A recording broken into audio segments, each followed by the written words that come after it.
Sais-tu quel type de personne éloquente tu es? Sache en fait qu'il y a plusieurs styles d'éloquence. Il n'y a pas une seule façon d'être éloquent. Et le but de cette vidéo, c'est de présenter deux styles historiques. Je pense que c'est la première fois que tu entendras parler d'éloquence de cette façon. Alors si ça t'intéresse, l'éloquence, briller à l'oral, cette vidéo, elle est faite pour toi. Donc on est parti. Bonjour à tous, bienvenue ou bon retour sur ma chaîne. Je suis Jennifer Telep et je suis la fondatrice et la directrice de l'école d'expression.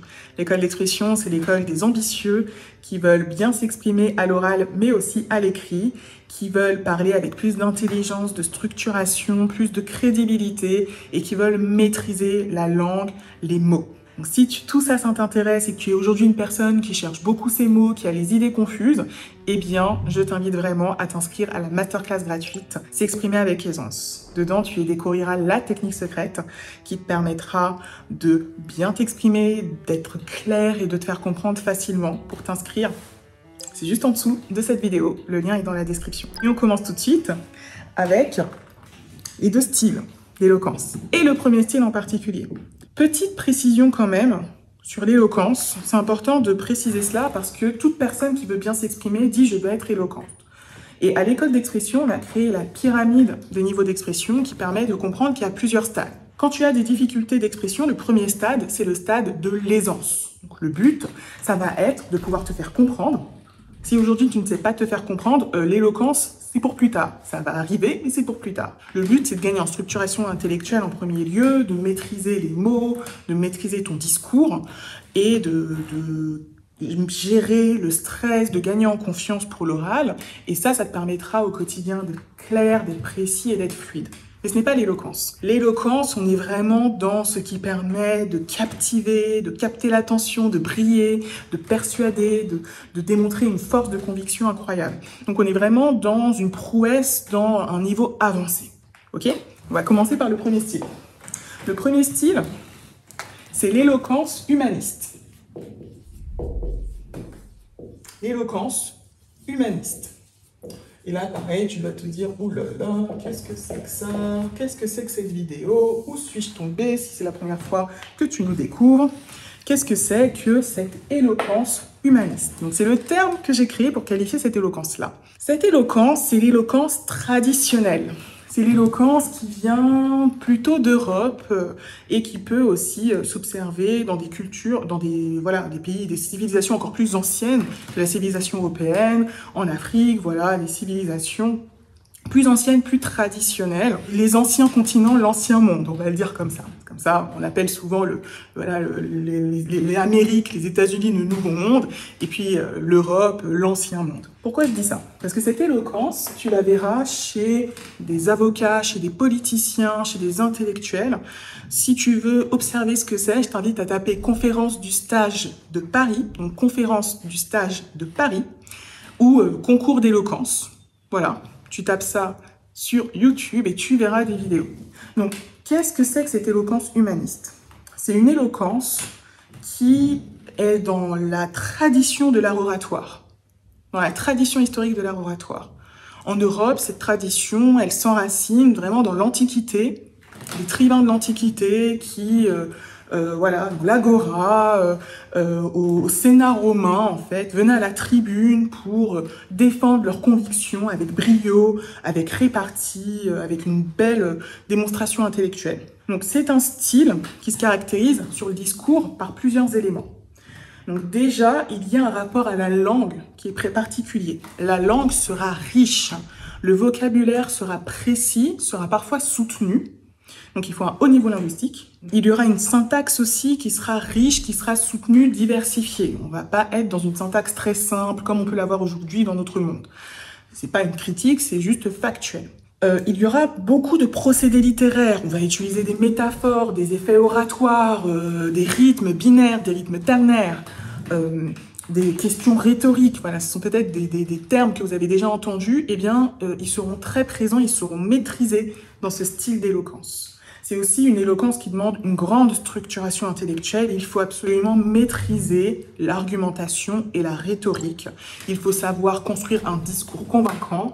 Et ça demande des compétences intellectuelles pour réfuter un argument, pour défendre une thèse, pour... voilà. Il faut savoir maîtriser ça, les exemples, les illustrations, tout ça est très important. Au niveau de la posture, ce qui va distinguer cette éloquence, c'est une posture qui va être beaucoup plus proche du théâtre. Vraiment le théâtre dans son histoire. Au niveau de la posture, il y aura quelque chose de dramatique qui sera quand même moins naturel que le deuxième style d'éloquence. Ce sera quand même moins naturel, ce sera beaucoup plus joué, on va beaucoup plus se mettre en scène, et une scène qui sera assumée. Au niveau de l'élocution, elle sera quand même beaucoup plus soutenue et soignée qu'aujourd'hui. Il y aura une diction, encore une fois, qui va se rapprocher de la prosodie théâtrale. Il y aura aussi une voix qui va être beaucoup plus portée, beaucoup plus travaillée, beaucoup moins conversationnelle. Donc, par exemple, si je veux parler avec beaucoup plus de prestance, beaucoup plus de présence, je vais beaucoup plus projeter ma voix. Vous voyez, là je bégaye. Parce que justement, j'ai changé de style et que la transition, je l'ai faite en improvisant, alors que là, je suis dans un style qui est plus conversationnel, qui se rapproche un peu plus du deuxième style d'ailleurs, comme vous le verrez quand je vais vous le décrire. Tandis que quand on est dans l'éloquence humaniste, moi je vous rappelle que j'ai fait Sciences Po Paris, donc il y a un concours d'éloquence à Sciences Po Paris, il me semble qu'il existe toujours, c'est le prix Philippe Séguin, vous pourrez le chercher sur internet. Et sinon j'avais une amie qui avait participé à ce concours, c'était marrant, j'étais là quand elle s'est entraînée et tout, c'est chouette, et puis voilà, je veux dire, j'ai rédigé des discours pour un ministre, donc j'ai travaillé dans le milieu politique, à l'Assemblée nationale aussi, voilà, je connais très très bien ce type d'éloquence, et c'est une éloquence qui est très appréciée, mais l'inconvénient, parce que pour chacun des styles, j'ai vous parler de l'inconvénient, c'est que c'est une éloquence élitiste. Et c'est une éloquence qui est difficilement accessible au plus grand nombre. Parce que comme je vous l'ai dit, il faut un haut niveau intellectuel et un haut niveau linguistique. Vous ne pouvez pas ne pas maîtriser les raffinements de la langue si vous voulez être éloquent dans ce style. Et pour beaucoup d'entre vous, vous n'avez pas le niveau d'éducation vous n'évoluez pas dans le bon environnement pour maîtriser autant la langue, pour maîtriser autant ses compétences intellectuelles. Et justement, notre but à l'école d'expression, c'est de vous fournir ces outils-là. Donc, le programme Aisance, il dure 6 mois, puis ensuite, on a un programme avancé, éloquence naturelle, qui dure lui aussi 6 mois, donc c'est possible, vous voyez, en plusieurs mois de travail, on ne vend pas du rêve, mais il faut absolument développer les compétences intellectuelles et linguistiques, et aller au-delà, en fait, des cours de prise de parole, qui développent surtout des compétences en termes de prestance, de posture, des compétences de discours, certes, en matière d'argumentation, mais pas assez les compétences de structuration intellectuelle et les compétences linguistiques, donc la maîtrise du langage, la maîtrise de la syntaxe. Donc là, on est vraiment dans des compétences de français. Donc à vous de voir si vous voulez maîtriser ce style, c'est possible, mais dans ce cas, si vous n'avez pas le bon parcours, il va falloir reprendre votre éducation en main sérieusement. Ça se fait, il y a plein d'élèves de l'école d'expression qui le font, mais il faut être sérieux et rigoureux. Une première étape, ça peut être de s'inscrire à la masterclass gratuite, parce que c'est la première couche de structuration intellectuelle que vous allez apprendre dans cette masterclass. Le deuxième style, ça, c'est un style que vous voyez beaucoup. Donc, c'est l'éloquence moderne. L'éloquence moderne. Oui, j'écris mal. C'est pas grave. Vous allez survivre. L'éloquence moderne. Pourquoi je parle moderne? Parce que elle est plus d'inspiration anglo-saxonne. Américaine, hein, pour être clair. C'est-à-dire que c'est une éloquence qui est beaucoup plus dans l'air du temps d'aujourd'hui, je pourrais dire contemporain si je veux être un peu plus juste. En tout cas, c'est une éloquence qui s'inscrit dans l'air du temps d'aujourd'hui, qui n'est pas aussi traditionnelle. Parce que l'éloquence humaniste, vous allez la voir souvent dans des lieux plus traditionnels, plus classiques, plus scolaires, dans des institutions comme l'éducation nationale, dans des métiers traditionnels comme les avocats, dans des concours d'éloquence. Donc vraiment, il y a un côté institutionnel. L'éloquence moderne, là, on est plus dans le monde d'aujourd'hui. On est plus dans les conférences TEDx. On est dans les discours de start-upers, chez les entrepreneurs. On est sur YouTube. L'éloquence moderne, elle est très présente sur YouTube. Rares sont les gens sur YouTube qui ont une éloquence humaniste. La plupart ont une éloquence moderne. Quelles sont les caractéristiques de cette éloquence? Et pourquoi aujourd'hui elle est si présente? C'est parce que cette éloquence, elle crée plus de familiarité entre le locuteur et son public. C'est une éloquence qui attache moins d'importance, on va dire, à la qualité du lexique, du vocabulaire et de la langue. On va pas se mentir, sur les réseaux sociaux, je suis désolée, la qualité de la langue, ce n'est pas trop ça. Et il faut distinguer qualité de la langue et niveau de langue. On peut très bien parler un langage familier, et donc dans le langage familier, il y a certaines négations qui vont être supprimées, il y a la diction qui sera un peu plus relâchée, et je n'ai aucun problème avec ça. D'ailleurs, mon élocution a beaucoup de familiarité ici sur YouTube, mais pour autant, j'ai quand même une syntaxe qui est grammaticalement, voilà, qui est correcte, quoi. Tandis qu'il est vrai qu'aujourd'hui, dans certaines formes d'éloquence, eh bien, la langue française, il y a même beaucoup d'anglicismes partout, j'en fais aussi, eh bien, n'est pas spécialement valorisée, respectée comme ici, comme elle peut l'être là. Donc ça, c'est un élément important déjà et qui tranche, en fait, et qui crée une familiarité, une proximité. Donc ça a aussi un avantage. Un autre élément important, c'est au niveau du contenu. Dans l'éloquence moderne, là, pour le coup, il y a quand même un certain élitisme dans la posture. C'est-à-dire que ça va être beaucoup plus facile pour vous d'être éloquent si vous êtes en capacité d'avoir un fort storytelling.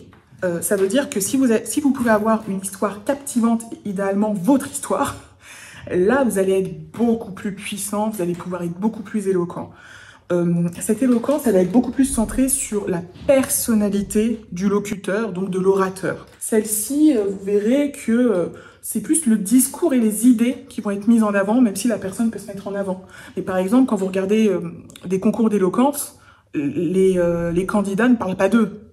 Généralement, ils partagent leurs idées avec brio. Là, vous verrez que bien souvent, dans l'éloquence moderne, les gens parlent beaucoup plus d'eux et racontent beaucoup plus des histoires.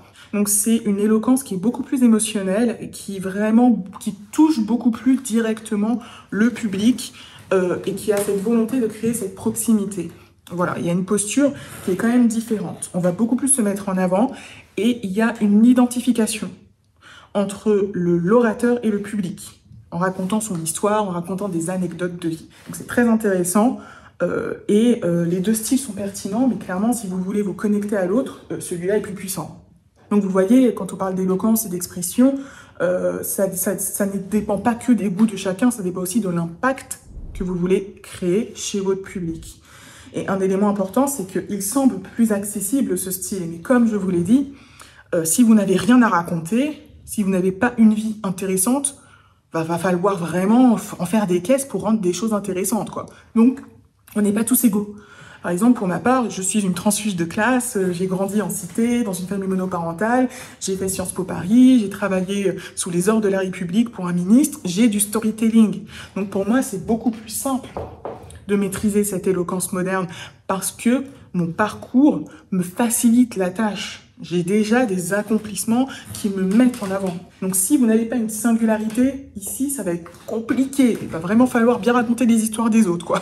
Il va falloir devenir un excellent conteur pour les autres, mais il va manquer quelque chose, il y aura moins cette identification, donc vous serez moins puissant. J'espère que vous avez bien compris ces deux styles d'éloquence. Maintenant, la question, c'est lequel te correspond le plus. En réalité, ici, vous me voyez surtout dans ce style-là, et encore, j'ai plus un ton conversationnel qu'un ton vraiment éloquent. Mais ce style, je le maîtrise plutôt bien aussi. Vous le verrez peut-être dans d'autres activités que je vais développer dans les prochaines années. Mais ce style, je le maîtrise bien. L'idéal, c'est de maîtriser les deux pour pouvoir jongler et parfois les combiner. C'est ça l'idéal. Et toi, quel est le style que tu préfères ? Et si tu veux commencer ta structuration intellectuelle, parce que dans tous les cas, tu as besoin de savoir t'exprimer avec clarté, inscris-toi à la masterclass gratuite S'exprimer avec aisance. Lien dans la description. Allez, on se retrouve dans une prochaine vidéo.